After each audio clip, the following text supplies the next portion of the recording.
आताची सर्वात मोठी न्यूज, महायुती सोबत राहणार की अजित पवार महाविकास आघाडीत जाणार? अजित पवार यांची राजकीय महत्त्वाकांक्षा लपून राहिलेली नाही. म्हणूनच शरद पवार यांनी जेव्हा 2 मे 2023 रोजी पक्षाच्या अध्यक्षपदाचा राजीनामा दिला, त्यानंतर कार्यकर्त्यांसोबत झालेल्या बैठकीत पक्षातील पहिल्या फळीतील बरेचसे नेते आणि उपस्थित कार्यकर्ते शरद पवारांना राजीनामा मागे घेण्यास सांगत होते. तेव्हा अजित पवार यांना मात्र शरद पवारांनी निवृत्ती घ्यावी असेच वाटत होते.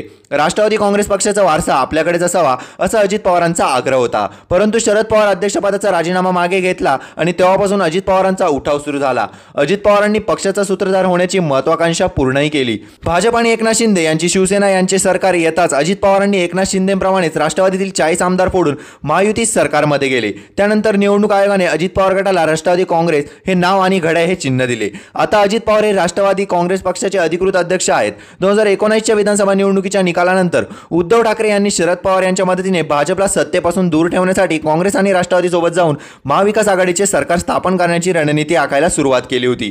तेव्हा अचानक एक दिवस पहाटे अजित पवार आणि देवेंद्र फडणवीस राजभवनात पोहोचले आणि त्यांनी सरकार स्थापन केले. फडणवीस मुख्यमंत्री झाले आणि अजित पवार उपमुख्यमंत्री झाले. पुढे ज्या 56 आमदारांच्या साह्याच्या पाठिंब्याचे पत्र असल्याचे अजित पवार सांगत होते, त्यातील एक एक करत सगळे आमदार पुन्हा शरद पवारांना भेटले आणि 2.5 दिवसात सरकार कोसळले. पण 2 जुलै 2023 रोजी अजित पवार यांनी 40 आमदार फोडून भाजप शिवसेना सरकारमध्ये गेले. यावेळी त्यांचे बंड यशस्वी झाले. अशाच नवनवीन व्हिडिओ बघण्यासाठी आपल्या चॅनलला लाईक आणि सबस्क्राईब करायला विसरू नका.